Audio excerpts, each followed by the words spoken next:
오늘 하나님께서 우리에게 주시는 말씀 같이 보겠습니다. 신약성경 고린도후서 8장 7절에서 11절 말씀입니다. 고린도후서 8장 7절에서 11절 말씀입니다.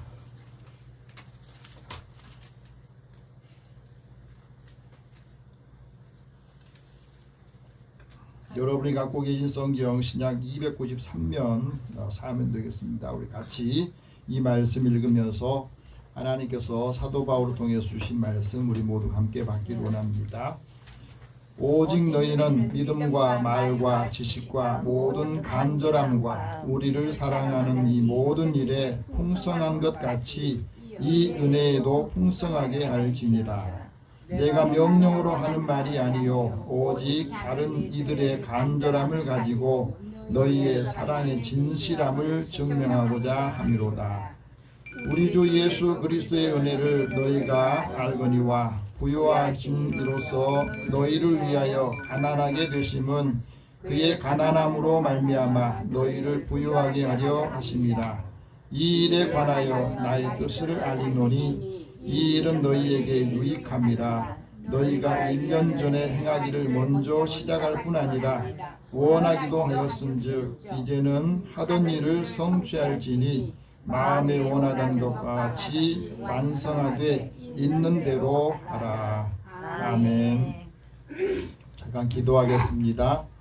사랑의 하나님, 오늘도 우리에게 하나님의 사랑의 음성을 듣게 하여 주시고 이 음성을 듣고 힘을 얻고 하나님이 주신 비전과 꿈을 펼칠 수 있도록 인도하여 주옵소서.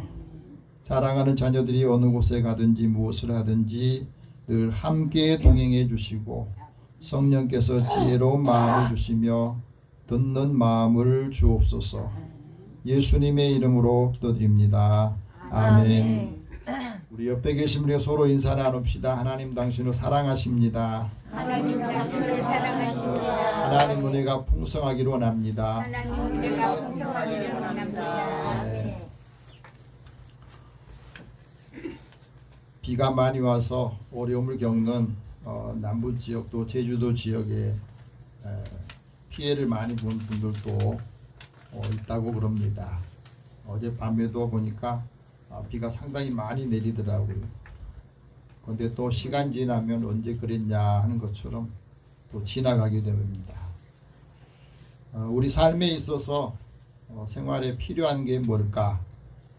여러분 생각은 어떻습니까? 경영학을 전공하고 사람들에게 성공하기 위해서 또 모여든 사람들을 가르친 일을 하는 김주원 박사가 성공학이라고 하는 칼럼들을 많이 썼는데 그 중에 그 사유와 실천이라고 하는 이 칼럼에 보면 이런 말이 있습니다. 알지 못하는 것을 깨달을 때까지 어느 정도까지는 깊이 있는 지식이 필요하더라. 부자가 되는 것도 역시 지식이 필요하다. 알기 위해서는 내가 모른다고 하는 것을 깨달아야 된다.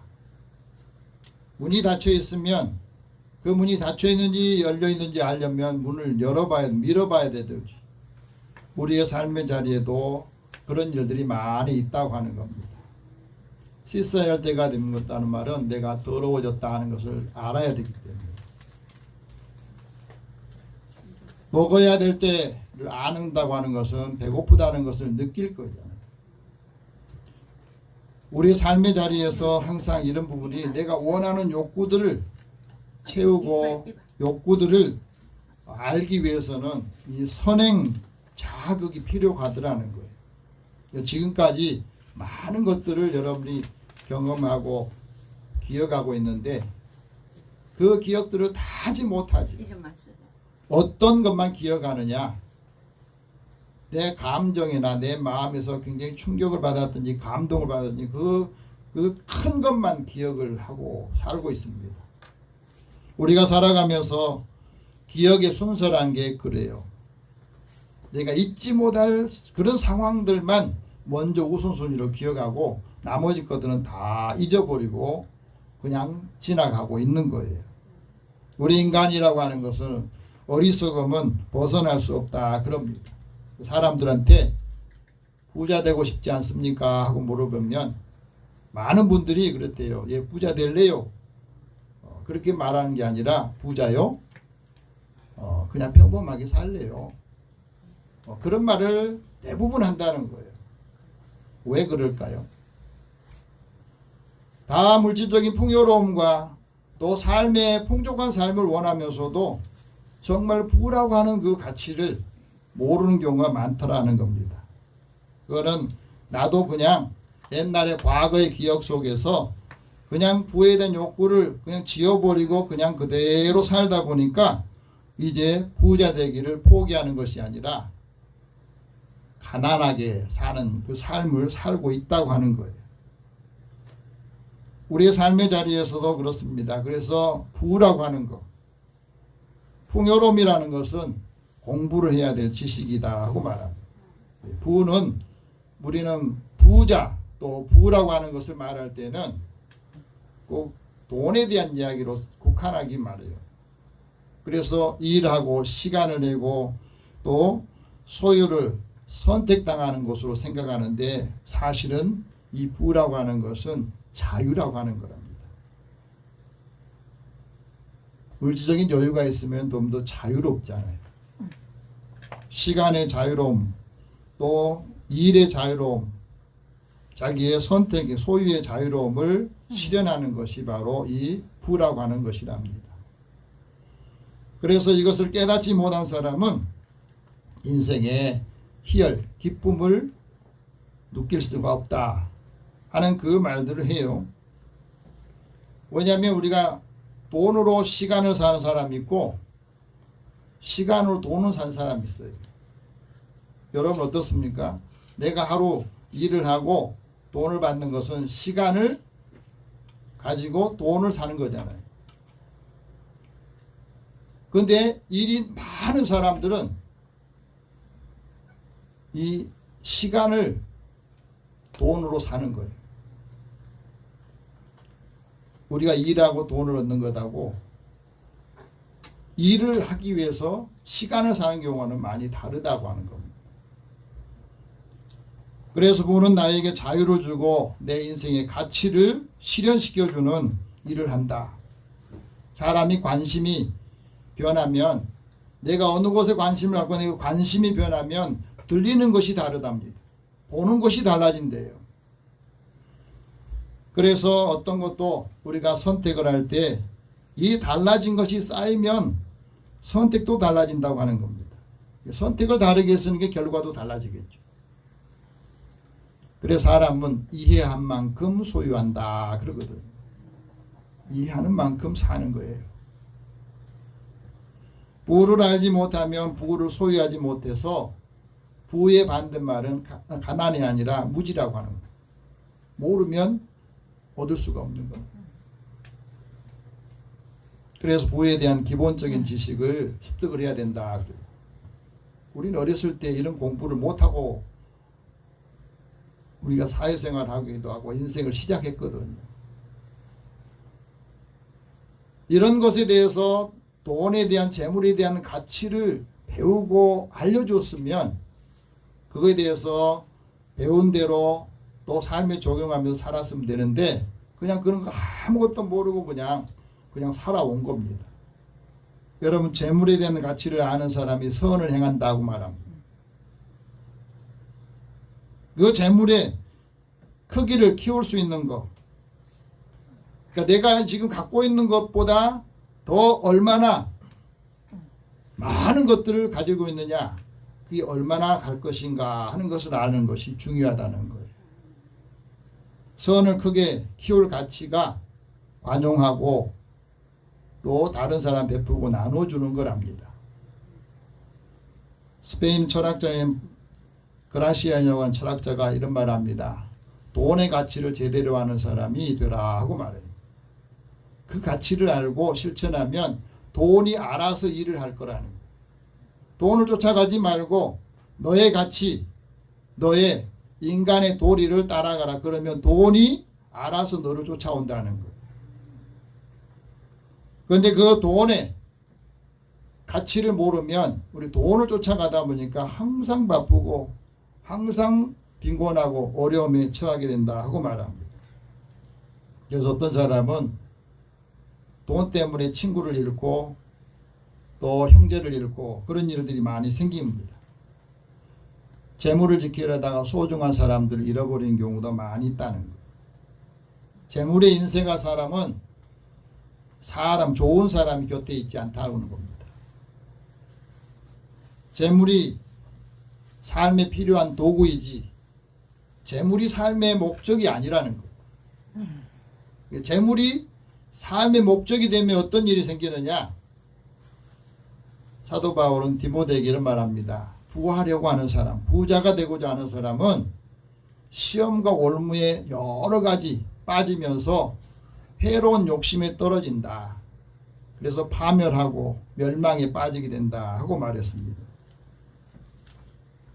결국에는 이 돈이 모든 악의 일만악의 뿌리가 되고 돈을 탐내다 보면 미혹에 빠져서 믿음도 떠나고 많은 근심이 자기를 찌르게 되더랍니다.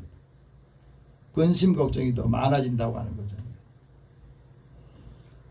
그래서 우리가 살아가면서 돈 때문에 재물 때문에 믿음을 떠나서는 안 된다고 하는 거예요. 오늘 하나님께서 사도 바울을 통해서 우리에게 말씀합니다. 이 모든 일에 은혜에 풍성하라 하고 말씀합니다. 그리스도인이 풍성해야 될 것이 뭔가?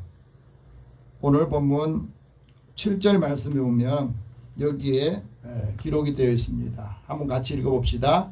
오직 너희는 믿음과 말과 지식과 모든 간절함과 우리를 사랑하는 이 모든 일에 풍성한 것 같이 이 은혜에도 풍성할지니라. 그리스도인에게 있어서 모든 일에 풍성해야 될 것을 오늘 우리에게 말씀하고 있는데 그 첫 번째가 믿음이 풍성해야 된다 하는 말이에요. 왜 믿음이 풍성해야 되느냐? 이 믿음이 우리의 삶의 행동을 통해서 증명을 하는데 이 믿음이 행동으로 나타나면서 그 사람의 믿음이 어떤가 하는 것을 실천하기 때문에 그렇다 하고 말합니다. 믿음이 있어야 구원을 받게 되고 믿음이 있어야 신뢰가 돼야 그 사랑도 지킬 수 있는 것을 말해요. 근데 중요한 것은 이 믿음이 풍성해져야 되고 믿음이 점점 더 자라고 성장해야 된다는 거예요. 왜 그러냐면 믿음이 성장하고 믿음이 풍성해질수록 그들의 삶의 방향이나 생각의 깊이가 달라지기 때문에 그렇습니다. 믿음이 크면 보는 관점이 달라져요. 믿음이 크면 문제가 많은 가운데서도 문제를 이길 수 있는 담력이 생긴다는 거예요.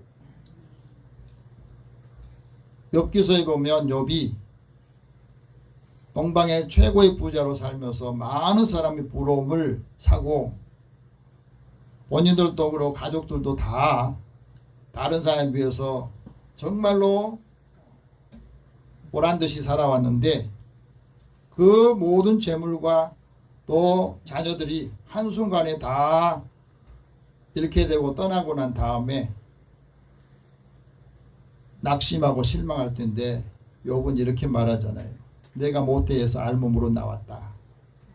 알몸으로 나올 때 내가 가지고 온 게 없다. 주신 분도 하나님이시고 가져가신 분도 하나님이시다. 그래서 이런 상황에서도 하나님의 이름을 찬송해야 된다. 그 믿음으로 그는 살면서 고난을 대처를 했거든. 믿음이 풍성하려면 하나님께서 우리에게 주신 은혜에 풍성해야 된다 하고 말합니다.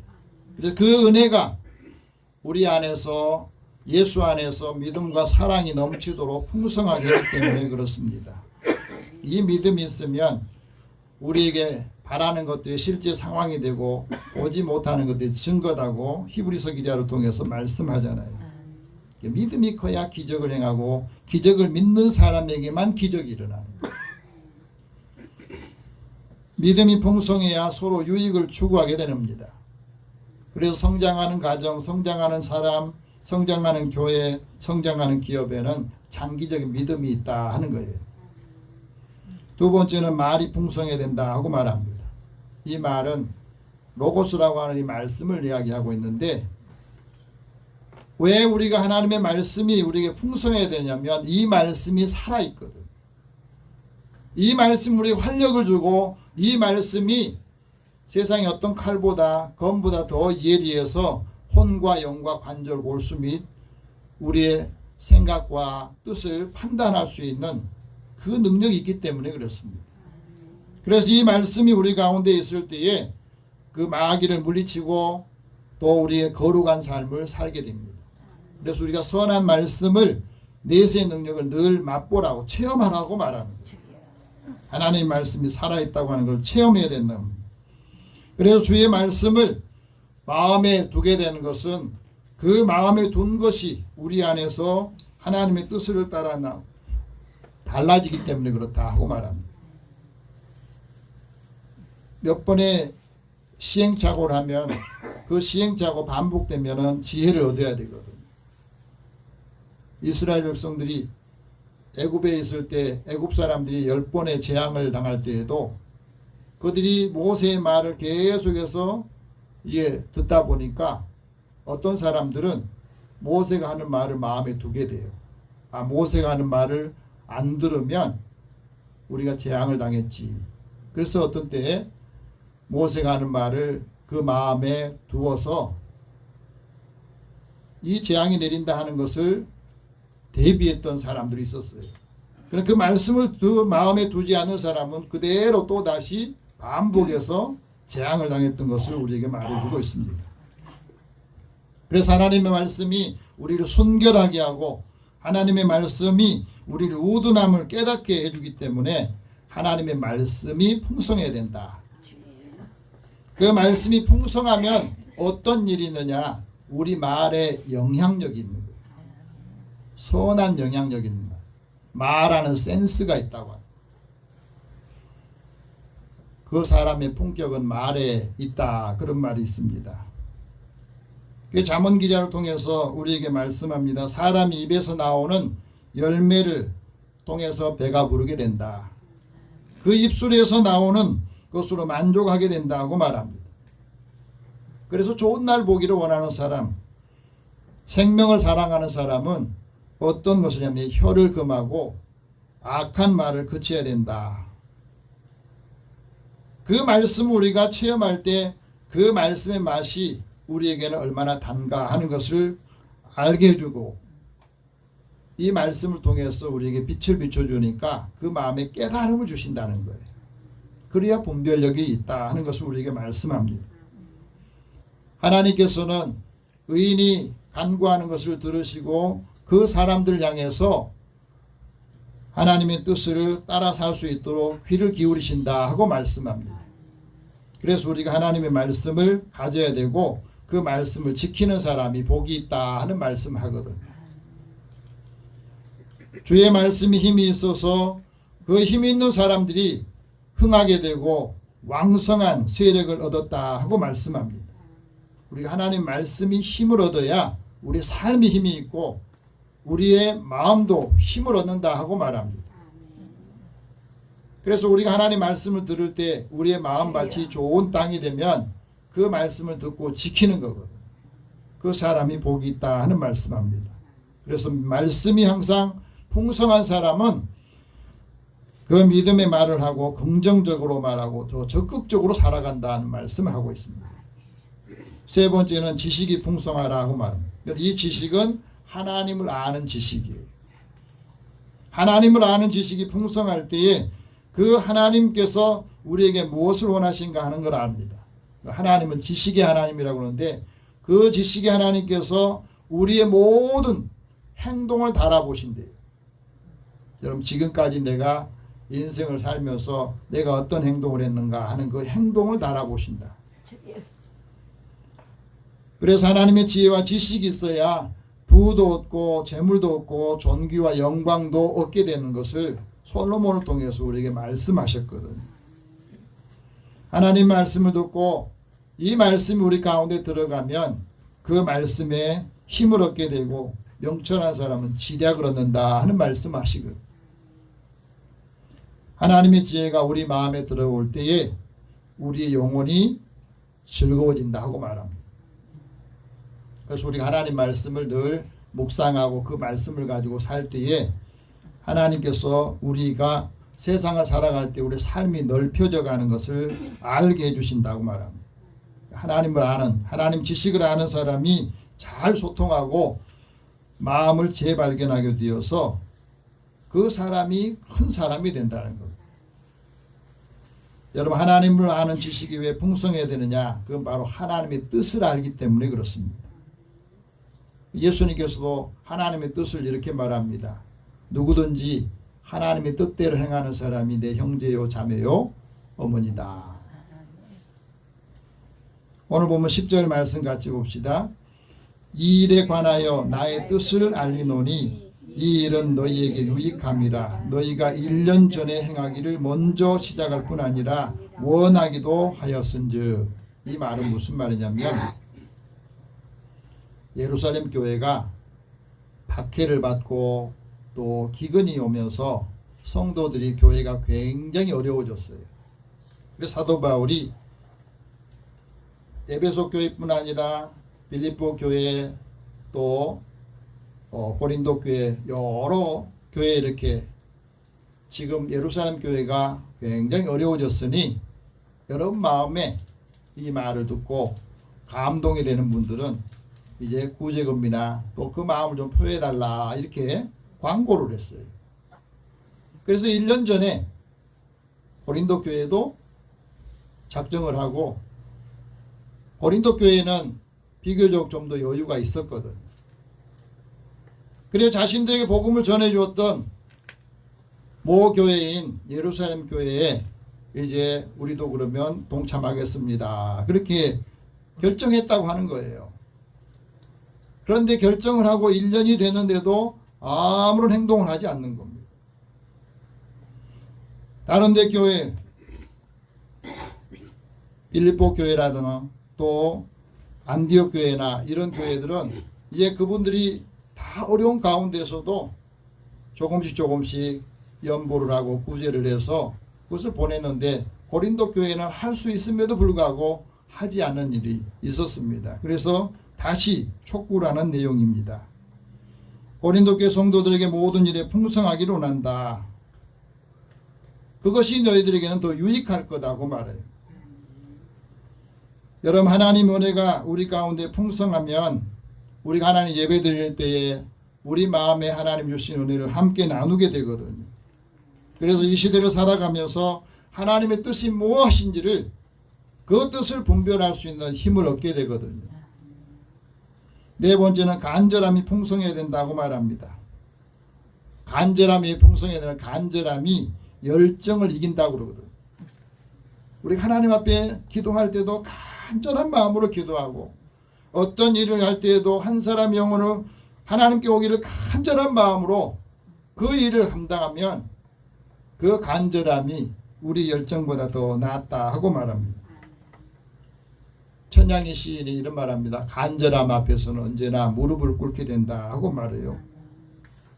하나님의 은혜로 예수님을 믿고 구원을 받은 그리스도인이 간절히 뭘 원해야 되느냐면 주를 찾는 일에 간절해야 된다. 우리가 마르고 목마른 그 심령이 주님을 바라보면서 하나님께 간절한 마음으로 한 사람의 영혼을 찾는 일에 간절함이 있어야 된다고 말합니다. 왜? 예수님께서 우리를 구원하시기 전에 십자가를 지실 때에 그 십자가를 앞에 두고 예수님께서 간절한 마음으로 무릎 꿇고 하나님께 이렇게 기도합니다.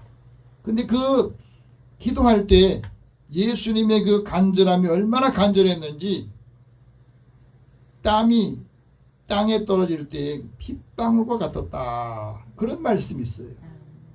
여러분, 기도하실 때 땀을 흘려가면서 간절하게 기도하는 그 땀이 핏방울 같이 그 간절함으로 여러분 기도해 보신 적 있습니까? 하나님께 구원받은 그리스도인이 왜 간절함이 풍성해야 되느냐면 이 간절함을 가지고 사랑의 진실을 증명해야 되기 때문에 그렇습니다. 오늘 8절 말씀 같이 봅시다. 내가 명령으로 하는 말이 아니요 오직 다른 이들의 간절함을 가지고 너희의 사랑의 진실함을 증명코자 함이로다. 우리가 어떤 일을 구제를 하거나 다른 사람 도울 때도 이 사랑의 진실함을 증명해 보이는 것이 바로 이 간절함에서 나오기 때문에 그래요. 그래서 사랑의 수고가 증명한다고 말하잖아요. 다시 말하면 사랑의 실천을 통해서 하나님이 일을 이룬다고 하는 말이에요. 셰익스피어는 그런 말을 합니다. 진실한 사랑의 행보는 결코 순조로울 수가 없다.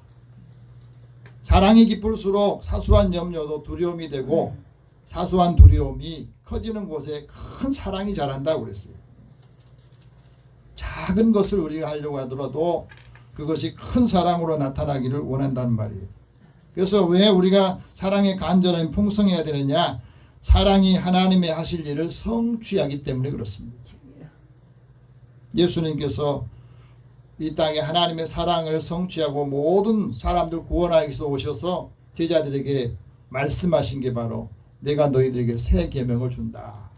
그 새 계명이 서로 사랑하는 거예요. 어떻게 사랑하냐? 내가 너희를 사랑한 것처럼 그 사랑으로 서로 사랑하라. 그러면 너희가 내 제자인 것을 사람들이 알게 될 것이다.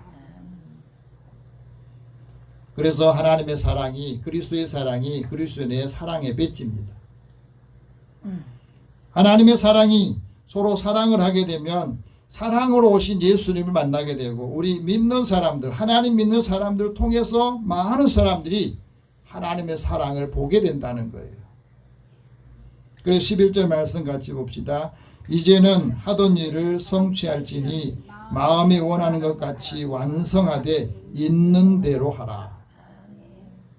여러분 우리가 봉사를 하거나 또 구제를 하거나 다른 사람이 필요한 걸 줄 때 있는 대로 하세요. 부담감 갖지 말고. 그러나 내가 결정한 것은 마음에 처음 마음 주신 것을 그대로 하라는 겁니다. 근데 사실 우리가 누구를 도우려고 할 때 또 뭐 필요로 할 때 시간 지나면 그게 커져요? 줄어들어요? 줄어들죠. 왜? 이것도 해야 되고 저것도 해야 되는데 그럼 부족하지 않겠나 하는데 하나님 우리가 처음 마음 주신 것이 하나님이 주신 마음이에요. 그것을 하고 나면 하나님께서 또 다른 것을 우리 채워주세요. 근데 우리는 걱정하고 염려스러운 마음에 그것을 못하고 그냥 지나가는 거예요. 고린도 교회에 그러고 있단 말이에요. 그래서 완성하되 있는 대로 하라는 거예요. 예수 사랑 안에 살아갈 때에 하나님의 말씀을 지키고 그 사랑이 기쁨을 얻게 되는 겁니다. 사랑이 율법의 완성이 되고 사랑이 우리에게 곤핍함과 또 핍박을 이기게 되고 기근도 이기게 되고 위협을 받을 때도 그것을 이기게 된다는 겁니다. 마지막으로 5번째는 은혜가 풍성해야 된다 하고 말합니다. 은혜가 풍성하다는 말은 하나님께서 우리에게 주신 은혜를 아는 사람이 그 은혜를 더 많이 베푸는 거예요. 하나님께서 이런 말합니다. 나는 은혜 베풀 자에게 은혜를 베풀고 긍휼히 여길 자를 긍휼히 여긴다. 근데 하나님의 계명과 하나님 말씀을 지키는 사람은 그 은혜를 1000배까지 주신대요. 그 은혜를 왜 풍성하게 베풀어야 하면 하나님의 은혜를 통해서 많은 사람 영혼을 구원하기 때문에 그래요. 어느 그 영상을 보니까 그 미국의 흑인 중에 노숙자의 딸이 하버드 대학과 미국의 20개 대학을 진학했다. 그 이야기 기사가 있더라고요. 보니까 아무것도 없어가지고 부모가 노숙하니까 이 딸도 노숙하게 되는데 이 노숙자로 살면서 사람들이 그 딸이 공부를 하니까 야 공부한다고 뭐가 달라지냐 그러면서 계속해서 비아냥대고 방해를 하더랍니다. 그래도 나는 여기서 벗어나려면 공부를 해야 된다 하고 다른 사람 다 말을 그렇게 하더라도 꿈을 가지고 계속해서 공부했더니 다른 사람이 그를 신뢰하게 되면서 여기저기서 장학금도 주고 또 필요한 걸로 주어서 공부를 하게 됐대요. 그래서 공부를 하고 나중에 보니까 4년 뒤에 하버드 대학교 장학생 돼가지고 학교에서 그를 뽑아준 거예요. 다른 사람의 사랑과 도움을 통해서 공부를 하게 되고 신뢰를 받으니까 그 학교도 인정을 해서 어렵다고 하는 그 대학 20개 대학에서 다 입학할 수 있도록 장학금을 줄 수 있도록 그게 만들어 주더라는 거예요. 우리가 살아가면서 그렇습니다. 하나님의 은혜에 들어갈 때 그 믿음을 가지고 사는 사람에게는 그 삶이 변화되고 달라진다는 것을 우리에게 말씀합니다. 오늘 9절 말씀 같이 봅시다.